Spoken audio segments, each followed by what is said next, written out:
My name is Justice Raji. I am the director of the Reimagine Oregon, and I will be tonight's moderator. Before we get started, I want to thank our community partners for supporting tonight's forum. Tonight, we will feature candidates running for 3rd District Congressional Representative.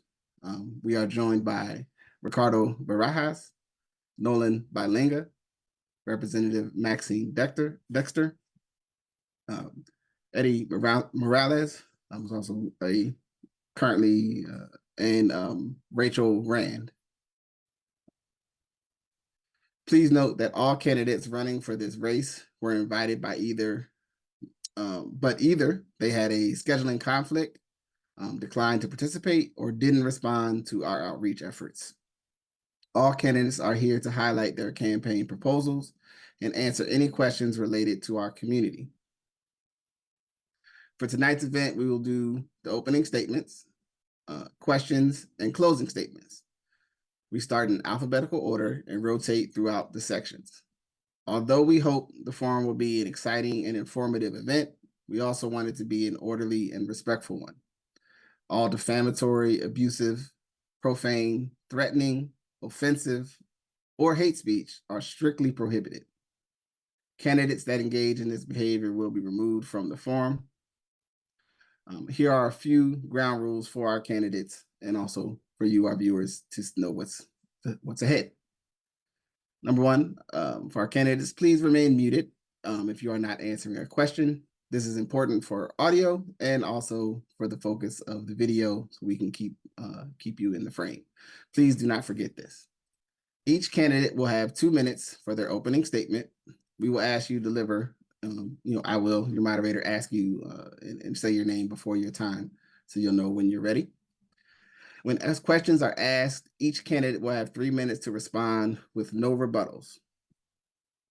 We will ask 3 questions total, time permitting. After the questions are complete, each candidate will have 3 minutes to deliver a closing statement. Again, as with the opening statements, I will let you know right beforehand when it's your turn to speak and share your statement. Please be courteous and conscientious of time and your fellow candidates. Throughout the forum, when speaking, if you are within 30 seconds of your allotted time, our staff will send you a notification. If you go over time, we will send a chat to let you know the time is up. If you persist in going over time, you will be muted. And with that, we can get started. So we will begin opening statements. You each have 2 minutes to introduce yourselves. We will start with Ricky. Good evening. Thank you for having me. Thank you for everyone who's joining to listen to all of our fantastic ideas for running for 3rd Congressional District. Again, my name is Ricardo Barajas. You can refer to me as Ricky. My political experience or public service experience varies. I volunteered for Hillary Clinton in 2016 and President Biden in 2020. I organized for Barbara Boxer and Dianne Feinstein, 2 senators from California. And ever since moving to Portland in 2017, I've been politically active and involved in my community with engaging in small communities and small business owners. The reason I'm running for the 3rd Congressional District, we see a change in the next 10 years, in the next 5 years, the next year. I'm very passionate about running for my community and my city. I've always advocated for young leaders to step up and run. We do need a new leader in Congress. We do need leaders who are passionate about doing the right thing, the right job. We need people who are in love with the people, not corporate greed, interest, money, or fame. People keep asking me why you keep running. It's hard, isn't it? It is hard to run. But something inside me keeps telling me that I could do better in my community. I do bring real solutions to issues around the community and the country. I want to have the opportunity to explain and share my values with everyone and engage in an open dialogue with everyone. Thank you for having me again. Thank you, Ricky. Nolan Bilenga, it is now your turn. and your time starts now. Perfect. Thank you so much for having me here. My name is Nolan Bialinga. I'm 26 years old. It's usually the first thing that people notice about me is that I'm young, but I got a few gray hairs on my head. It's kind of wild. I'd say my favorite story that I like to tell comes down to Eastern Oregon. I used to live in Pendleton, Oregon before I came to Portland. And during the George Floyd protests, right, we were setting up marches in Pendleton. And at that portion of time, we were able to bring together even like right-wing folks to the table to talk about racial injustices. And at the end of the day, the Umatilla County Commissioners, conservative folks, they ended up putting out a proclamation saying, hey, we're going to dedicate, this to solving racial injustices. And so they've taken action to do what they can here and there, and so there's progress that's made. And so through that, I learned that we can build bridges between people. We can lift up Americans at the same time. And we don't have to just continue to divide people and throw names at people and do all the divisive stuff. I think that's, I'd say a lot of people agree with me on this, that money dominates politics completely. I think Ricky said it, too, talking about money in politics. And people end up like paid actors where they're voting on things that I don't even think they believe in, and now you see folks that they're trying to ban TikTok and do whatnot and other things. I don't want to see free speech go. I believe in democracy, and I think that we have a lot more work to do to actually uplift the values that we hold within our own party too. People have experienced within our party, within the other party. Americans have lost faith in the system. So I am doing the best I can to try to have some kind of means to fix that problem. Thank you, Nolan Bialinga. Representative Dexter, it is now your turn, and your time starts now. Great. Thank you so much. I really appreciate the leagues doing this and hosting this conversation. My name is Maxine Dexter. I am a mom, physician, and state representative. As a pulmonary and critical care physician, I've spent over 15 years taking care of patients in Congressional District 3, looking at science, finding solutions to their issues. And what I found is that many of the issues that I need to address have nothing to do with the healthcare I can offer, but more to do with housing, income insecurity, food insecurity. I see firsthand how so many Oregonians are struggling to live healthy lives because of bad policy. I see it when I let a child's parent know that they've overdosed unintentionally from a fentanyl overdose, or when our diabetics are in ketoacidosis in the emergency room because they can't afford their insulin, or a houseless person can't heal because they don't have a place to do so. That's why I ran for the Oregon State Legislature in 2020. It's because I know I can do more to help people, and I have. Since joining the State House, I'm so sorry about the background noise, the game just ended. Since joining the State House, I led the charge successfully to secure the country's strongest abortion protections. And we passed budgets to allow Oregon to require utilities to reduce greenhouse gases. We passed historic investments in housing and to address homelessness. We have been working hard, and I have been proud to do that work. I'm also not naive about what's going on in Washington right now. Right-wing extremism is really threatening our rights and our environment and our democracy. That's why we must elect a proven leader, someone who has shown they know how to listen, lead, and get things done, and work across the aisle to do it. I've done it for 2 decades as a physician. I've done it for CD or for my House district, and I'll do it for CD3. Thank you so much. Thank you, Representative Dexter. Eddie, it is now your turn, and your time starts now. Hi, my name is Eddie Morales, and I'm a 6-year city councilor here in Gresham. I'm also a small business owner and a nonprofit leader, national nonprofit leader.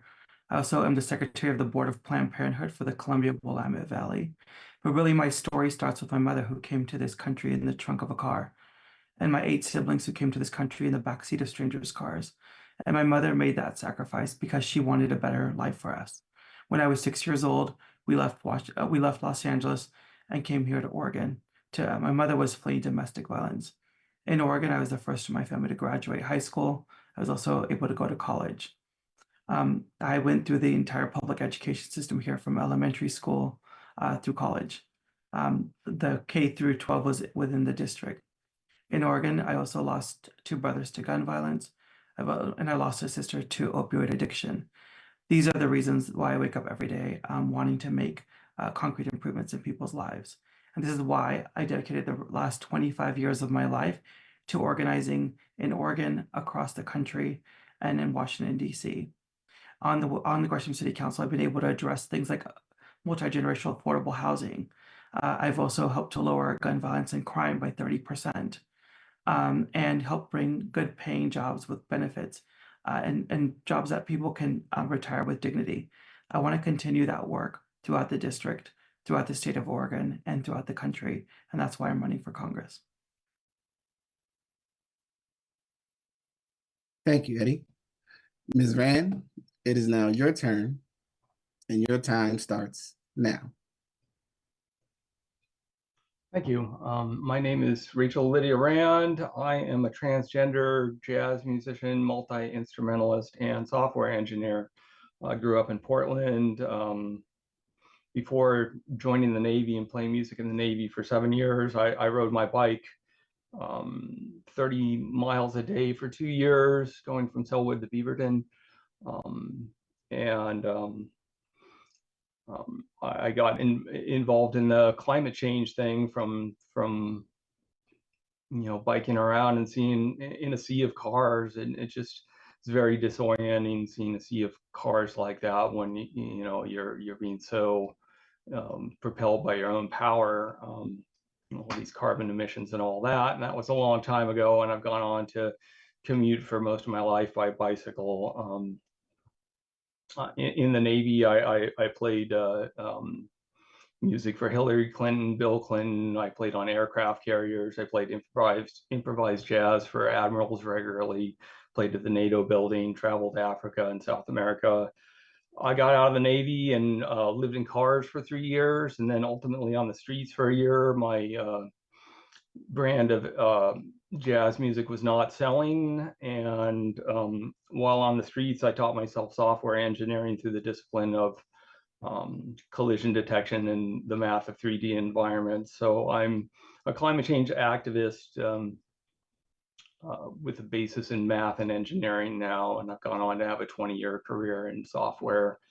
This is my third time running for this office. I ran in 2018 and 2020 against Representative Earl Blumenauer, and I have much respect for him and would like to continue his work. Thank you.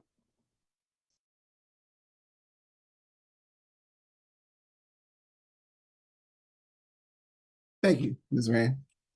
Now we will begin the question portion of our forum. Each candidate has 3 minutes to respond to each question. The question is also in the chat for our participants here. I will call on you or say your name prior so you know that it is your turn to respond. And now I will read the question.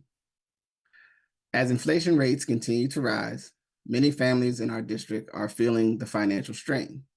How do you plan to address the challenges posed by inflation and ensure that working families have access to affordable goods and services, particularly in communities disproportionately impacted by economic disparities? We'll start with Ricky, then we'll go to Nolan Balinga, Representative Dexter, Ms. Rand, and Eddie. And the next question, we'll change that order. So we'll begin.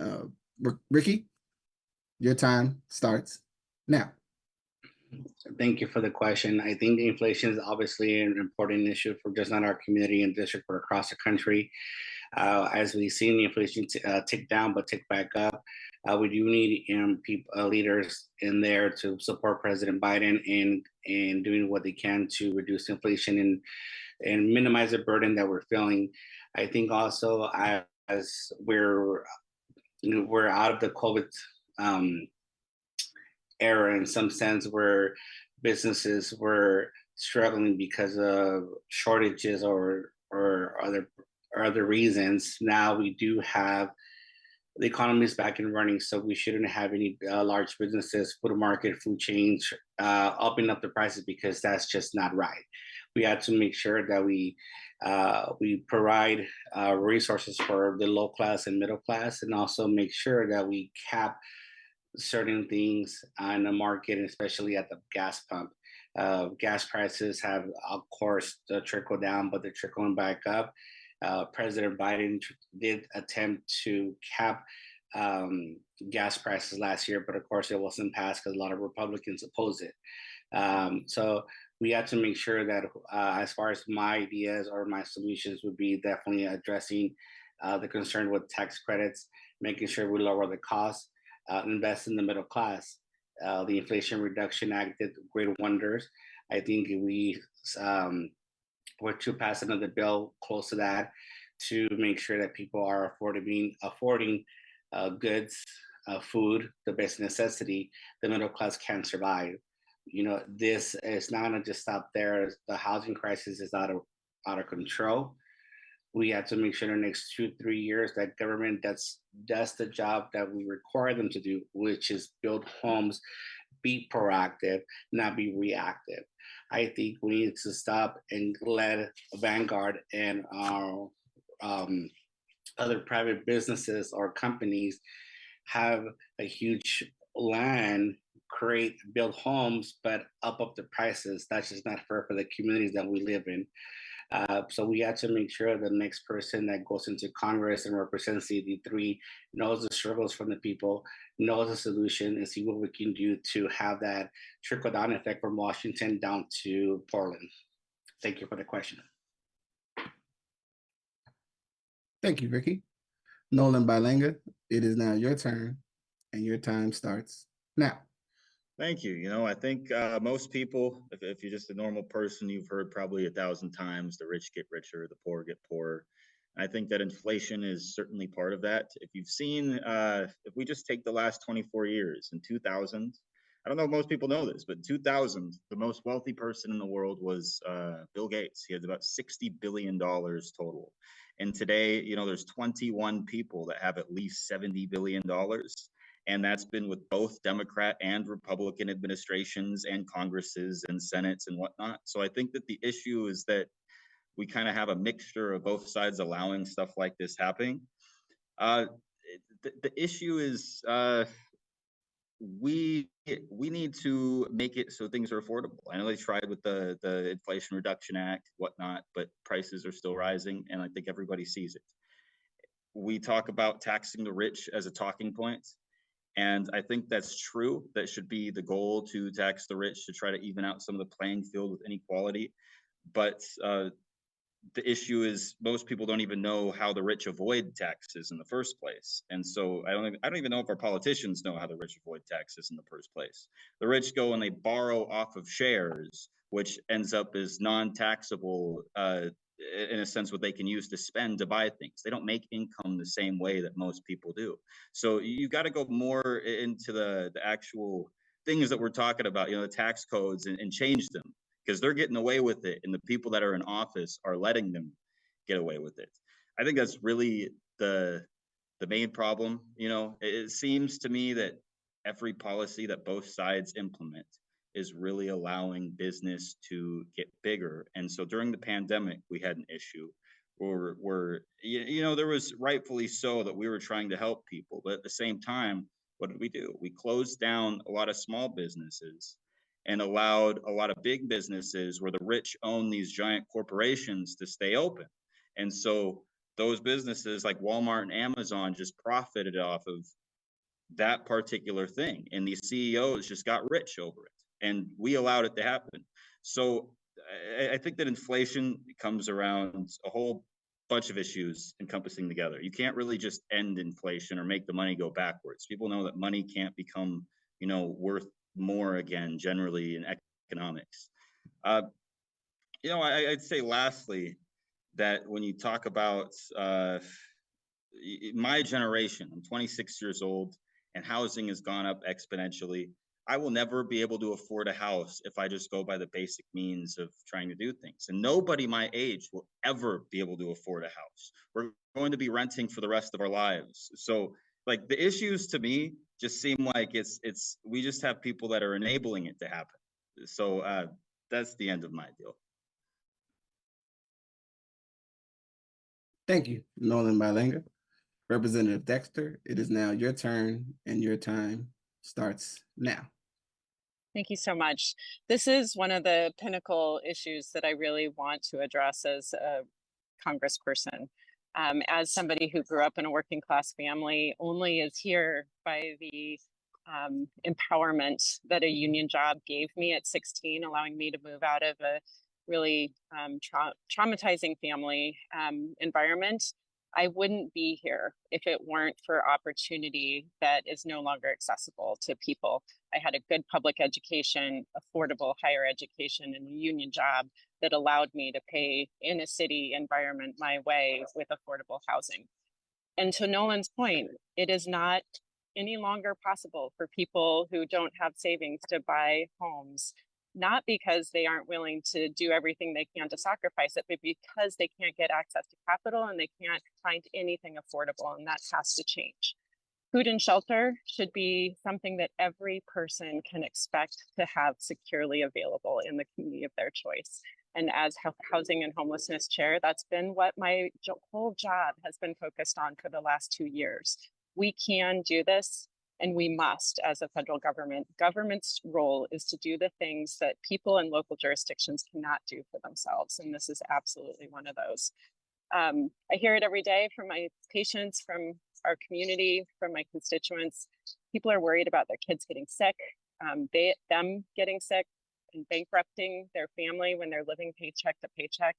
They're worried about their children's safety with gun violence in their schools. And as a mother who's experienced that in a different way from afar while my child was in a lockdown with an active shooter, I think that that also is really important, because we have too much violence in our BIPOC communities, and we are not addressing that in a meaningful way. And inflation and the cost of first responders is part of that. We are not investing in the right ways for our communities.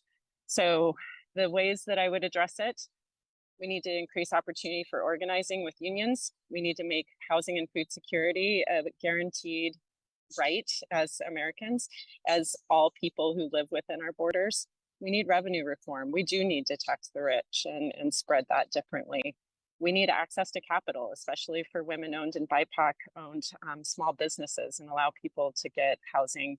And that is where I'll end it. I want to be respectful of the time. Thank you so much. Thank you, Representative Dexter. Ms. Rand, it is now your turn, and your time starts now. Thank you, Justice Ritchie. Yeah, income disparity and inflation. There's obviously a lot of suffering going on out there, especially for the younger generations. We need to ensure that people are getting good food, clothing, and shelter. Anything that we do, in my opinion, to help out this economy monetarily is going to create this situation where if you just give people money, like I was asking my roommate today, what would you do if you just had $2 million? And he immediately said, I'd travel, and that equals plane flights and car trips and staying in hotels, and having people waiting on you in hotels and restaurants, and building airplanes and building cars, and all this is bad for climate change. Oil is a substance we pave our roads and shingle our houses with as much as it is a fuel, and it's a finite resource, and it will end. My opinion is that we're headed into a very different world here, coming up pretty quickly, and if we don't reduce our population, we're going to wind up in world wars with Mother Nature reducing our population. I think we're all limited and not free in that, and that we're all under the command of Mother Nature, and that we've reached some serious limits here, and this oil-based economy is coming to an end.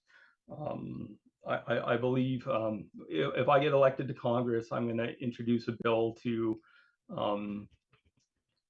ensure that everyone gets food stamps, no questions asked, at least everyone in households under 60,000 a year.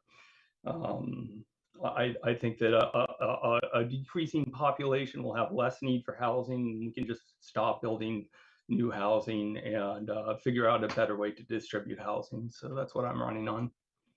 Oh, it says I have a minute left here. I'm going pretty quick. I wanted to make sure all that was said because it's important stuff. So, you know, it's kind of an unpopular thing. People are scared to get on board with me. I'm a software engineer. I have eliminated jobs at companies through automation, and I see a lot more of that coming up. I think we're going to be able to eliminate middle management jobs. Those people are driving to work. In 2018, I was running, and 2020, I was running for this office on the platform of working from home in order to drive less and make a carbon savings. And that was tested worldwide. And it resulted in about an 8% carbon savings. And I think we need to get back to those times here and reduce our population. I'm suggesting that we have 1 child per every 2 women. Thank you, Ms. Rand. Eddie, it is now your turn, and your time starts now. Thanks, Justice Raji. You know, growing up, I grew up working class poor, you know, and my mother brought us up by exchanging childcare for us to have a place to live. When we first moved here, we moved to Woodburn, which was a farm worker community, and she brought us up by taking care of farm workers' kids and then making farm workers' lunches. She quickly learned that she could exchange those skills for housing. And so I grew up moving around quite a bit and pretty housing insecure. And sometimes we lived on someone's couch. Sometimes we lived in someone's dining room with a curtain, and that was our home. And sometimes we were lucky enough to have an extra bedroom. So I know what it's like to, you know, have the emergency room be your healthcare plan, or what it's like to, you know, rely on SNAP and food stamps to get food. And, you know, my very first thing that I did when I was, and 25 years ago when I was organizing, was that that, you know, a group of farm worker women came and spoke to us on campus, and said that they weren't getting paid fair wages, and that they weren't, they had horrible working conditions, no water, no breaks, bathrooms, or shade. And in my freshman year in school, I led a boycott. And I remember thinking when we won, if these undocumented farm worker women can get better wages and get better benefits than any worker in this country can. And so I've dedicated the last 25 years of my life to organizing with working people in this country. Part of what I think needs to happen is, I know that housing is, and we all know that housing is one of the most expensive cost for people in this country. And I've worked to create affordable housing here in Gresham, over 400 units actually. And some of these are multi-generational housing with 3 and 4 bedrooms, so that people can live together with their aunts, uncles, grandmas, sometimes kids. These homes have wraparound services that help people save and go towards their first down payment of a home. So I think we need to continue to increase our supply of affordable housing and homeownership programs, so that people can start building equity for multi-generations. The other is we got to lower, you know, some of the burden that people have. You know, Nolan talked about student debt, and I think we have, you know, ever since I started organizing, I always said that education should be free, and it should be a right. And I've organized to help increase funding for programs like Gear Up and Trio. Is that warning? Thank you, Eddie. We're going to move to question 2. Considering Oregon's efforts to secure funding through the federal CHIPS Act to support semiconductor fabrication plants in our state, how do you plan to advocate for equitable access to these potential resources, especially for communities historically marginalized or underserved? On this question, we're going to start with Nolan Bilenga, followed by Representative Dexter, Ms. Rand, Eddie, and then Ricky. So we'll start Nolan Bilenga. Your time starts now. Awesome. I think that trying to do stuff for communities and whatnot, it takes coalitions and it takes gathering people together. And the truth is that there's no candidate out there that's going to know or have any plan that is perfect for everything. So that's where you actually have to go to folks and talk to those organizations and figure out how are you going to do things. I know the question is talking about Federal CHIPS Act. So I want to read it one more time: to support semiconductor fabrication plants in our state. And I'll tell you the truth is I'm not the most familiar person with semiconductor and fabrication plants, but I'm 100% willing to go and look at anything there is in on it. Right after this, I'll go and start researching and figuring out exactly how I can start investing in communities. And you're talking about the marginalized communities that are underserved. People talking about BIPOC communities, LGBTQ and whatnot, and other folks around. So what it takes is building those coalitions and going out into communities and talking to people. And that's how campaigning is done in general. They talk about with campaigning, or when you're campaigning, you are going to the community and you're learning, how can I help you? And how can I help these folks as well? And it's just one piece of the puzzle. I think that for that in general, is that there's never going to be anything done if we don't take money out of politics in particular. And this has kind of been the theme of what I've been campaigning on lately, is taking money out of politics, because it always seems like it's the people with $1 million in their war chest that have already kind of been allocated the money before you even get into an election. Before they become the candidate, they probably had those conversations and been somewhat allocated money, not 100%, but what you have is folks that are tied down and they will only vote the direction of what the special interests want. And we have to take the money out completely out of politics in order to start solving problems such as that, right? I think that you've got super PACs, you've got the 501cs, you've got corporations and things like that. And what we end up having is with these super PACs, and by the way, not to throw anybody under the bus, I'm not naming names, but super PACs are providing campaign staff that is literally writing scripts for people. So what you have is that candidates are literally paid actors. They're not their own opinions. They are the opinions of the super PACs that have written the scripts for them and are allowing them to say, or telling them, we're going to give you the money if you say the things that you agree with us on, essentially, or you've deemed to agree with them on. You never really know. And I think that's kind of where the issues that we have in Congress are spawning from today. But, I'll leave it at that. That's my answer for that. I will learn about it, and I'm willing to learn whatever there is to learn in order to solve the issue.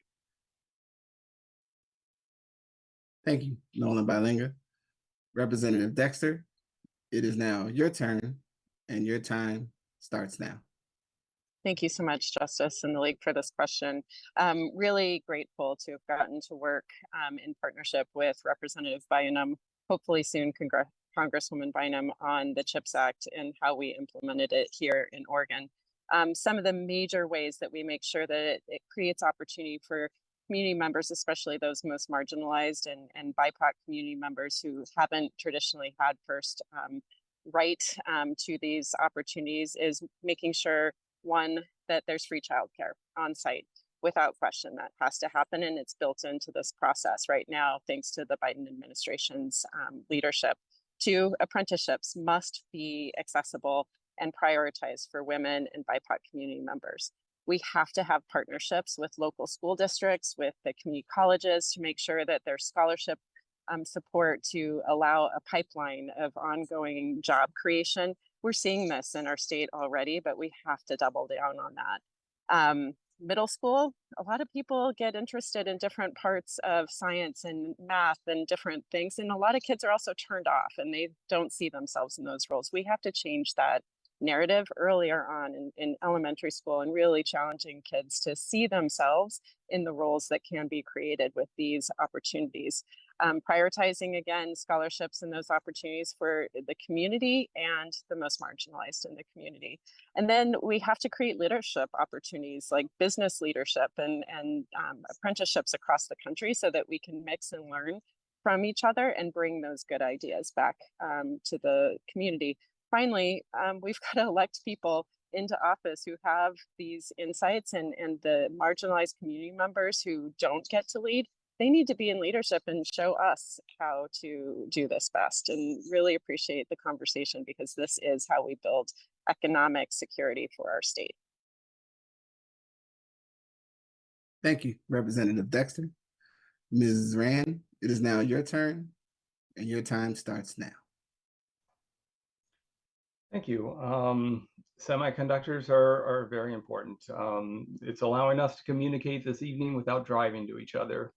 And that's a carbon savings. In the 2020 election, I sent letters to the upper management at Intel in our city, and I did not receive any responses from them.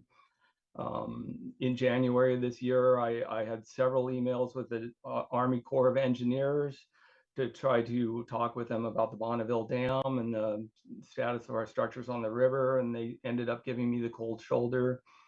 I sent the CEO, Rodney McMullen, the CEO of Kroger, an email a couple months ago to discuss my ideas on the grocery store payment systems and pick his brain about how things are working there, because I think food is an important thing, and that ties in with semiconductors. The fact is, I need your vote to get into a position of power to talk with these people. My significant music experience and my brushes with fame afford me an ability to talk intelligently about these subjects, and I've been diligently writing about politics every day for a decade now, and I came up with the idea of running for U.S. representative and vice president in 2003, and I've been working towards this since I was on the streets, and I'm on the other side of all that work now, and I'm claiming success and how I've educated myself along the way.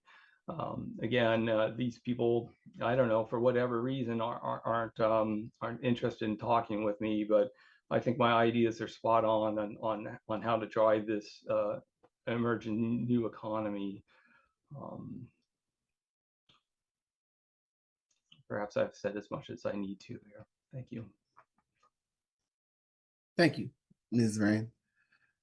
Eddie, it is now your turn, and your time starts now. Right. Well, just as Reggie, I got ran out of time on the last one, but part of my idea around how you help with economic inequality and just the pain that people are feeling from how expensive it is also to provide good paying jobs with benefits, and so that people can retire with dignity. On this topic of the CHIPS Act and semiconductors, we have microchip here in Gresham, and it's been here for about 20 years. And when it started with 60 jobs. And in those 20 years, it grew to 900 jobs. One of the things that I was able to work on was a few years ago, we were able to provide almost $50 million tax abatement to microchip to do an expansion. And in that process of that expansion, it ended up providing an opportunity for carpenters in our region to be able to get good family paid union jobs. So the carpenters unions are the ones building this out. What's great about projects that are this large is that someone could come in as an apprenticeship and actually fulfill a 5-year apprenticeship program by going through a project like this from beginning to end.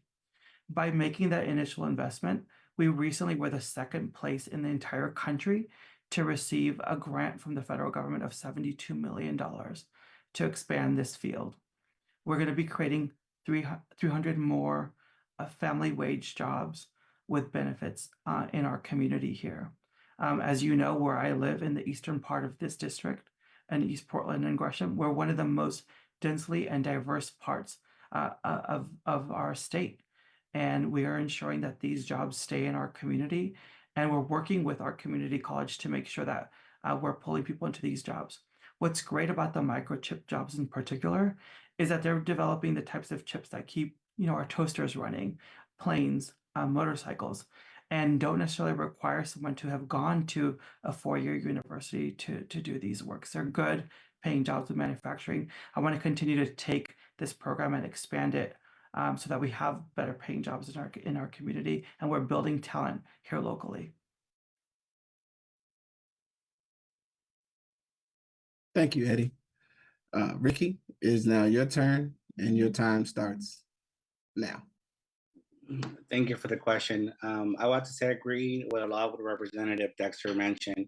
I think the two good things about this bill is job stays here in America, made in America, and they're high-paying jobs. And I think this kind of correlates or also connects with if we can expand this program to keep the money in Oregon and keep getting more grants, we can kind of reduce and eliminate homelessness. The problem with homelessness is two solutions that we can do: house them and provide them with skills training to be part of this program, to be part of this apprenticeship, take these jobs. I believe when Intel came here a couple of decades ago, they promised that all these jobs would go to Oregonians. That's not true. Most people are coming with visas, work visas, which is great. But however, the job should have stayed here in Oregon for Oregonians. So that was a misleading statement from Intel, which now even them having people come from other parts of the world, they're renting, buying, and raising the cost of living instead of those jobs should have stayed here. So I think we can enhance this, provide the skills and opportunity, but also I think this is a great opportunity for those who want to have an opportunity in this job to create the chips at those chips in our state. I would focus mainly on housing the homeless, get them the skill trainings they need on a road to recovery, and get them back on the workforce, because that would eliminate multiple problems: homeless, addiction, and it would raise our economy overall as a whole. Thank you.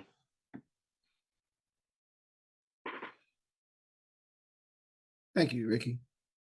We're going to move to question 3.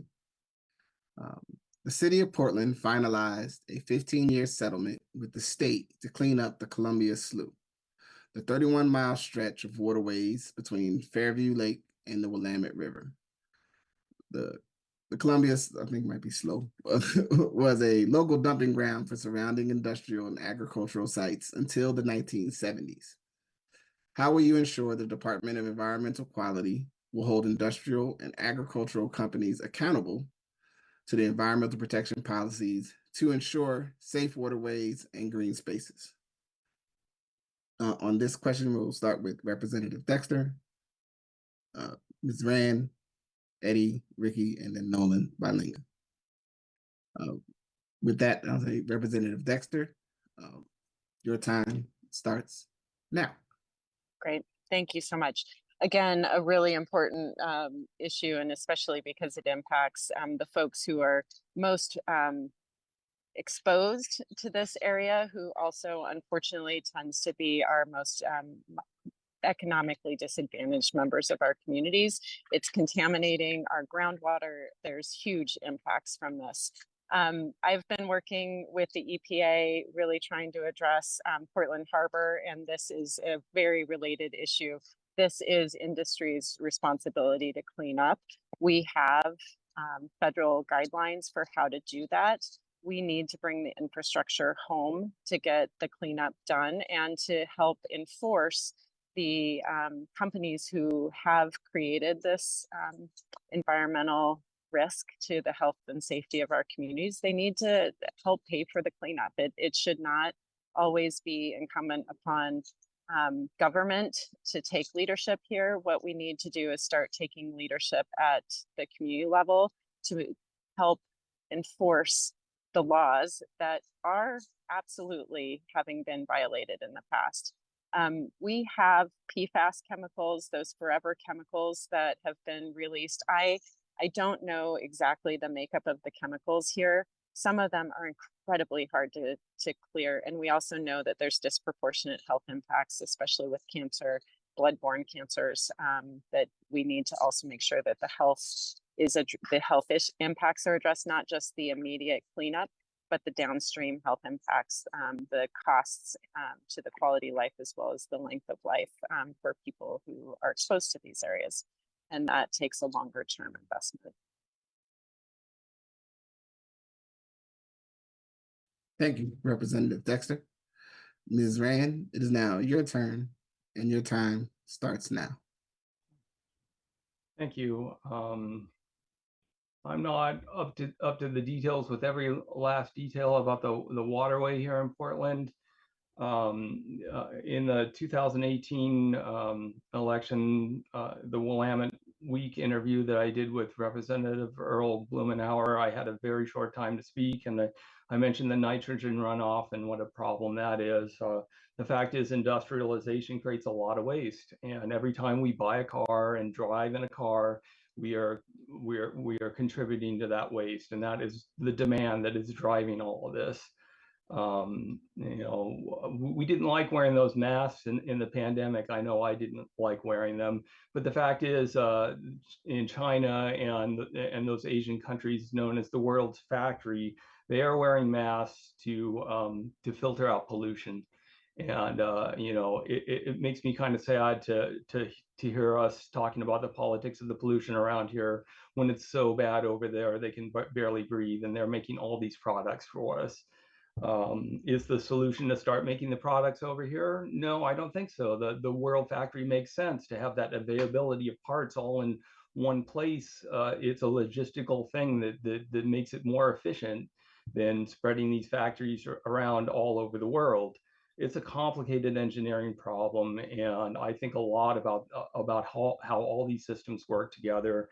And I would like to be elected to Congress and hopefully make it to vice president one day to talk with our upper politicians and business leaders around the nation of how to solve these things and address our climate crisis around the world. Thank you. Thank you, Ms. Rand. Eddie, it is now your turn, and your time starts now. Yeah, the Columbia Slough really runs along the borders of the areas that disproportionately are impacting people of color, lower income communities. I grew up, in Blue Lake and playing in the slough. Locally here, we have received grants from Congressman Earl Blumenauer to treat our waste and water treatment plants to ensure that, as we're pushing water back into the Columbia, that we are making sure it is the cleanest possible. So one, I think we can continue to draw down federal dollars like this along the cities that are in the Columbia River to ensure that we prevent the ongoing pollution there. And like others on this call said, I think we need to make sure that we are holding corporations accountable who have created this mess in the cleanup of these toxic areas. We also need to ensure that the Environmental Protection Agency is fully funded, and we need to protect it. And we need to make sure that the cuts that Trump presidency did get undone in this area. We also need to ensure that when we're bringing infrastructure dollars to the district, that we use it to mitigate pollution and to address climate change. And I think we need to really encourage, with federal dollars, cross-government cooperation, between our cities and our waterways. And so, yes, this is a huge priority. In East County, we have felt the impacts of climate change already. We are constantly at the forefront of our forest fires here. A few years ago, we were the hottest place on the planet with the heat dome, and it took over 100 lives in our community. And in the winter storms recently, our communities were without power for 3 to 4 weeks sometimes. And so as I think about climate change and how, and the Green New Deal, which I fully support, I think this is an opportunity for us to really hit reset on our economy, on our social structures here, and make one that is more just. Thank you, Eddie.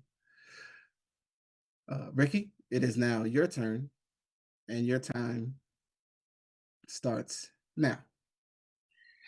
Thank you. Just reading this question and listening to my peers, I just think of one thing that comes to my mind: the Flint water crisis in 2016. This can happen in our community, and it's worrisome. So I think, I've always talked about how would I approach solutions and how I will lead by being proactive. I think we need to definitely have a group of people coming into our state Department of Environment, the EPA, FEMA, Department of Transportation, to figure out how can this be done in a timely manner and with minimum effects on the community. I think that we need to hold in industries accountable by having strict regulations and having hefty fines if they don't follow our fines. Republicans and Donald Trump don't believe in regulations. They want to deregulate everything and just let private industries go wild. That doesn't solve anything. It creates more problems. It creates more headaches. It creates billions of dollars of damage. So I think if we were to take approach now, lead now, we can have this resolved in a few years. And this can start locally in our backyard and eventually provide a pathway for the rest of the country to fix certain projects that need to be fixed before things go worse. Thank you for the question.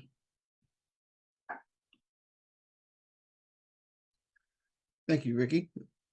Nolan Bilenga, it is now your turn, and your time starts now. Thank you. I think that there's a little bit of a theme that people have been saying, and I think the simple answer to this is that we need to enforce the law. And I think when it comes to environment, it sucks because as a young person, I know all the folks that are in my classes and whatnot. They had a forum that was set up by an environmental class just a little bit ago that we went to, and I just don't think the people that are in office are really that serious about the environment. I think they use it to get votes, while the young people are all out, saying like, do something. When are you going to do something?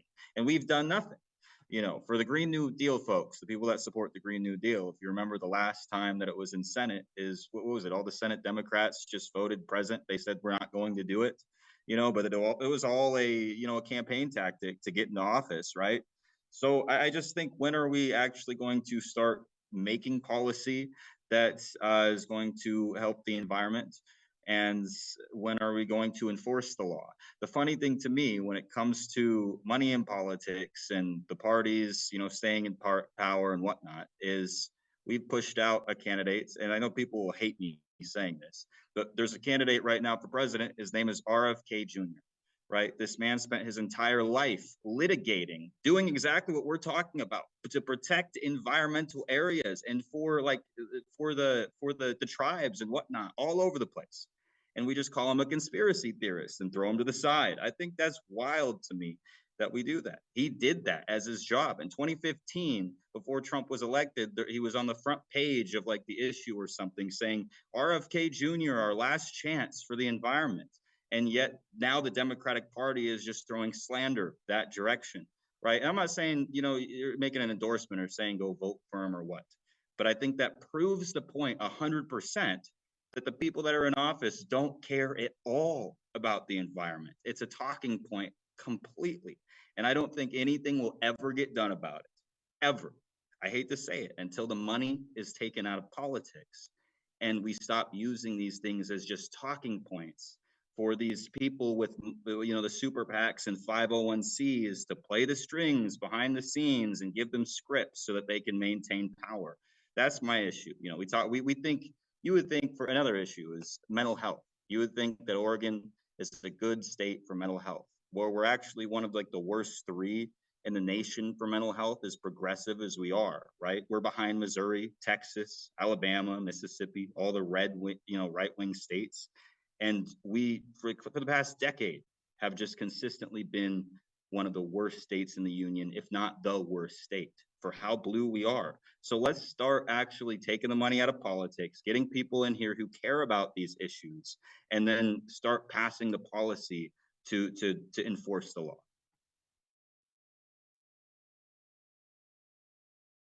Thank you, Nolan Bilenga.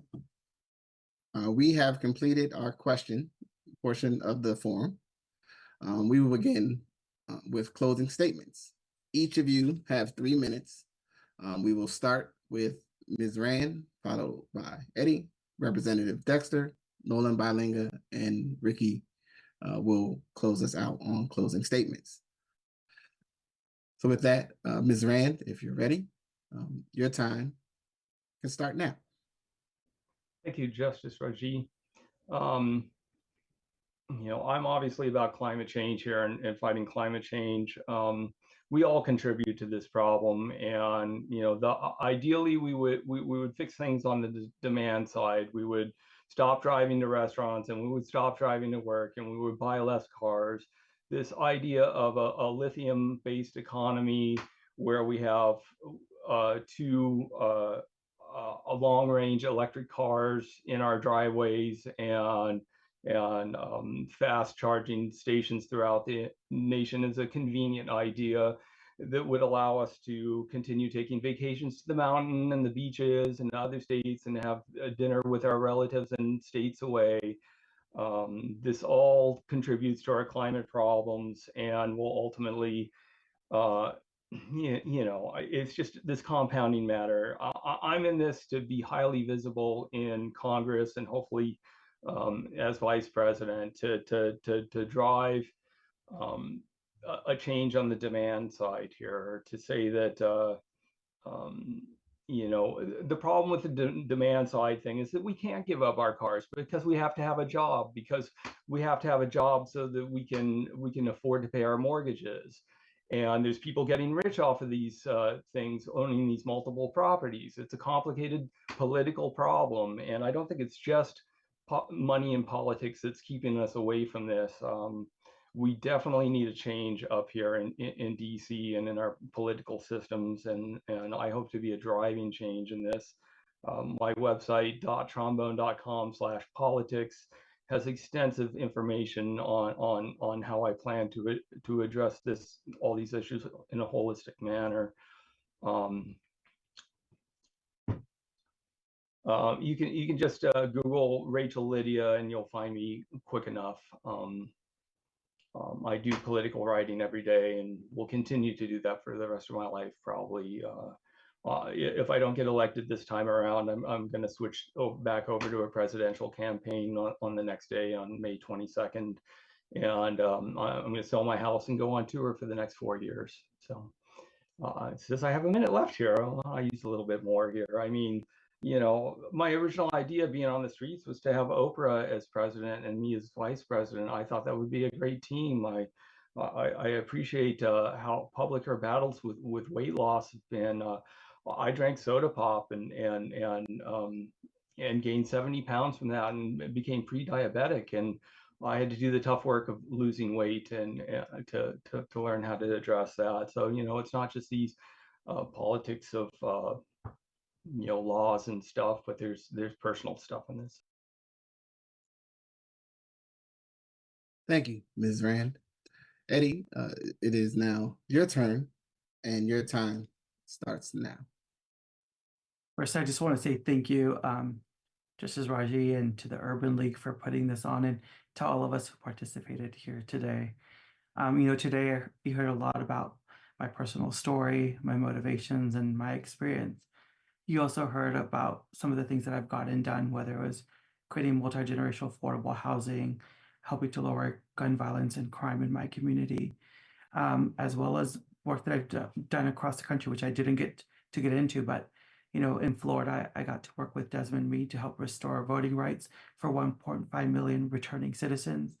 With Stacey Abrams for the last 10 years, I've got a chance to ensure people have the right to vote and help to flip Georgia. In Arizona, I worked there with immigrants to recall Russell Pierce and get rid of Joe Arpaio after they introduced Show Me Your Paper laws and tormented immigrants. In Ohio, I helped to work with the young people there to make sure that abortion was in the Constitution this last year. And I helped to create the United We Dream Network, which is a national organization that pushed for the DREAM Act in DACA, and helped to pass the Affordable Care Act nationally. I have the 25 years of experience of getting things done and organizing here and across the country. I have 6 years as an elected official, And I have a really broad coalition of people that are supporting me. I have the most labor support of anyone running for this campaign, from flight attendants to airline pilots to our letter carriers, our carpenters, and our teachers, the Oregon Education Association. And and it's broad with like our Oregon Revolution and the Working Families Party and the Realtors. I will be on the doors. We're going to be hitting mail soon, and I think we're the first campaign up on TV, because we want to make sure that we're reaching every voter in this district at the grassroots level and in the way that they receive information. Um, I hope that you will all support my campaign and that you'll join my broad coalition of organizers and organizations across the district to get it done.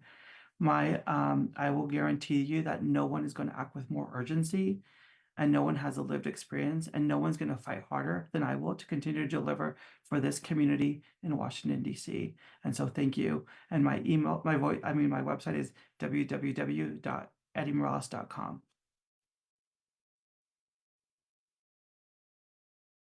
Thank you, Eddie. Representative Dexter, it is now your turn, and your time starts now. Thank you again, Justice Raji and the Urban League, for having this conversation today. It's just a privilege to have this opportunity to speak with everyone. I'm confident that my unique blend of personal experience and professional expertise, as well as my proven ability to get things done, and a working class background where economic mobility was truly an opportunity that I had, that I understand that I am on this precipice of privilege, that I need to pay it forward, and am committed to doing so. I am confident that my skill set will best serve the people of Congressional District 3. My campaign is built on a career of listening to and caring for our community and using my skills in consensus building and pragmatic problem solving to lead effective, lasting change. My why? I am a caregiver, and I want to leave our community, our country, better than I found it. And for you, for my children, for all of our children, we have a lot of work to do to get to that point. My background as a physician is important because I see every day people from millionaires to houseless. And I understand, we take social histories. We have to understand whether they have childcare, whether they have insurance, whether they have housing. I see the impacts of policies in a very real way in a cross section of our community. And I've been in CD3 taking care of patients for over 15 years. I know the issues that people are struggling with, and I understand them in a very real way, in a different way that most people can, because I have this very personal exposure. I'm the only candidate who's been a lawmaker, who's proven I can and will get hard bills passed. I know how to work across party lines. I know how to focus on the outcomes that we need to see. We all want safe communities. We all want affordable housing and good public educations. We have much more that brings us together than divides us, and we need to focus on that as we really try to address the income inequity that we have right now. This is an important, influential seat in Congress, and it's important that the person who goes is going to work tirelessly for this community, and I will. I've been endorsed by a broad base of influential leaders, community groups, from former governors to over 20 current legislators, unions, the National Organization for Women, the Oregonian, community leaders like Andy Mendenhall at Central City Concern, the Gray Panthers. We have a lot of groups supporting us, and it's because I've established my effectiveness. I really hope that you'll send me to Congress, where I promise I will work as hard for you there as I do every day for my community currently. At MaxineForOregon.com. Thanks so much.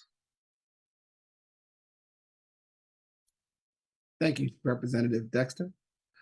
Nolan Bilenga, it is now your turn, and your time starts now. Thank you, Justice Raji. I just want to say that, it's awesome when y'all put together something like this and you'll invite all the candidates and bring them on. Because, just from experience, lived experience, there's been other candidates that have experienced it. It's not just me. But there's a lot of forums, a lot of these gatherings that they don't invite everybody. They only invite the people that they see as the favorites, you know, the people that they've already deemed they're going to win before we even vote. So it's awesome that y'all do stuff like this. For me, is I'm just going to tell you what I think, and to be fair, is I think that most Americans that I talk to, at least, they agree with me. It might not be every single person that's of a particular, you know, Democratic Party, but I think most Americans agree with the things that I'm saying. They're sick of propaganda. They're sick of the hate and division in America. They're sick of people reading off scripts and lying to them. And before any of these elections, everybody tells you anyways they hate all the politicians. I don't want to be a politician, but now I am, apparently, you know, because I'm running for office. But it's a thing where people are sick of it. They don't even want to vote. We have very low voting rates in this country, and it's risen because people are now hating each other. So it's time to tone that stuff down. It's time to stop, you know, just calling people names constantly just because they voted for a certain person. I agree with a lot of the things in the Democratic Party, but I come from Pendleton, Oregon, conservative place. I know a lot of very good Republicans. I know people that voted for Trump, and they'll tell me that they voted for Trump for a particular reason, and I disagree with them, but I still see them taking care of the community around them and trying to do the best they can for the folks that are around them. So it's not fair to just start calling people blameless names. That being said, is there are real issues. I set up marches like Black Lives Matter and whatnot back in the day when that was happening. And I see also a lot of young people that are upset when they see their government says, well, let's go support, you know, give bombs to a country that's killing folks that we're also helping at the same time. You know, it just seems like we're trying to play two sides of the same coin, and it's frustrating to just constantly watch that. I feel like I'm being lied to by the government every single time I look at the TV screen. I'm done with it. I'm going to tell people what I think, and I'm going to try to show love to everybody that's around me. I'll tell you the truth, but I'm going to try to show love to people too. And I think those are my values. You know, I want to go and inspire young folks. I want to inspire people that are on the streets, that are homeless, to help lift people up and get people out of poverty. You know, and that's what we need to do. So that's the side that I'm on, is the side of trying to unite people and lift people up. I thank y'all for allowing me to come here and talk, and I've had a great time. Thank you, Nolan Bilinga. Ricky, it is now your turn, and your time starts now. Well, thank you for having me, and it's been humbling to be here with you and everyone here in this panel to talk about our ideas and vision for CD3 and our country. I think, you know, I think Nolan and I share a lot of things. I'm pretty sure he's heard it, I've heard it. Wait your turn. It's not your turn. Start from small, move up. We're living in critical times that if we're passionate about something, sky should be the limit. We shouldn't have to start small. We need to dream big. I know I'm running because I'm passionate about my community. I'm passionate about what I want to do, and I've been passionate for 80 years about running for office. This is not something that I just woke up and say, "Hey, I'm going to run for office." I've been passionate and preparing myself with my background in service, organizing for senators, my degree in political science. I live in downtown Portland, where I walk my dog and I see homeless people. And we need to bring passion into fixing that issue. We have to bring passion of addressing what's happening here in our city. We all have solutions, we all have ideas, but we need to look at what's practical and what's not. Housing should be affordable. We shouldn't have to wait another year, 2 years for housing to be affordable. One of my plans would be to make a first-time homeowners buy a house for $250,000. Imagine that, being a first-time owner. So Nolan and his generation doesn't have to wait 10 years. We can make that happen by passing strong, effective measures that a first-time owner can have a house for $250,000. That's incredible.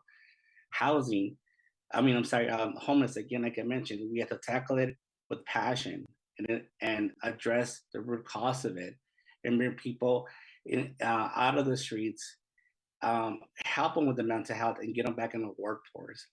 And lastly, one of my biggest issues that I'm running for is immigration. We have a broken system that we keep seeing over and over, both left and right side that they want to attempt to fix it, not fix it, vote on it, vote against it. But my plan that you won't see anywhere else is unique.